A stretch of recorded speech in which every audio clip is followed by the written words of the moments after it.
The Center for Women's Health and Information, Cewhin, with support from the Ford Foundation, has called on associate Christian and Islamic religious leaders in Osun State to champion the prevention of violence against women and girls by using the influence to promote respect, justice, and peaceful coexistence within the congregation and communities.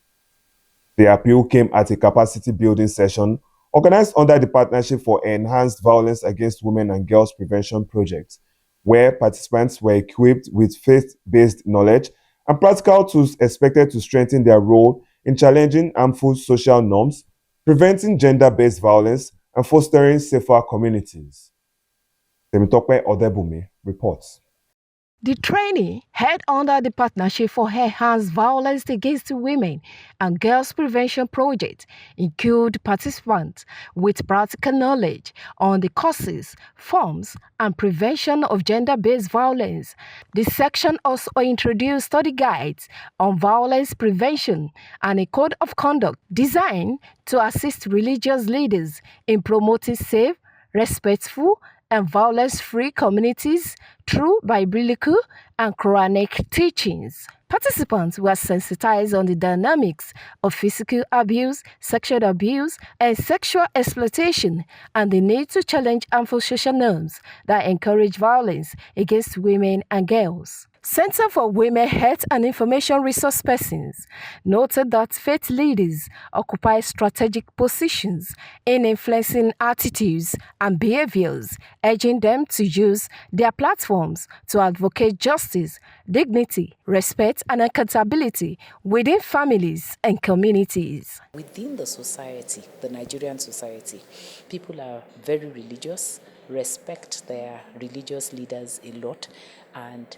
what is taught within the religious settings has a way of shaping and forming the attitudes, the behavior, and what is acceptable to people within our communities. And we believe that within the religious tenets, whether Christian or Muslim tenets, it's very clear that violence of any form is not acceptable. And what we're trying to do is to get them to use the scriptures, to use what is the direct, or what I believe is the direct instruction from God as far as human beings are concerned, to ensure that we prevent issues of sexual or gender-based violence within the, first of all, the religious settings and then the wider community. We found out that if we really want this message of gender violence to be prevented, we have to also ensure that everybody in the church is speaking the same language. Because we found out that we've been training the leaders, but we don't know if they are really stepping down to the members and to others that are working with them.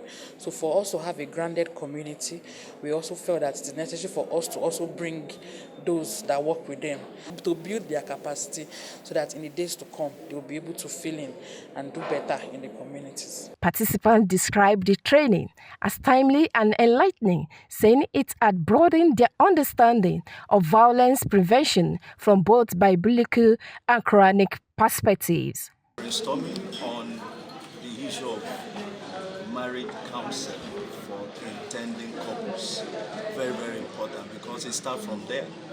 When we're able to catch them young from that level, it will be easier for us to have a home where gender-based violence will not be rampant. And we as the religion leader, we are doing everything to cover it, to educate people, and then to strengthen their mode of understanding on it. As been said in the Quran and Sunnah of Prophet Muhammad, we are allowed to forbid all forms of violence against women and their child. The capacity building section forms part of Center for Women Health and Information ongoing efforts with support from the Ford Foundation to strengthen community-led approaches to ending violence against women and girls. In Osogbo, Temitope Odebumi, NTA News.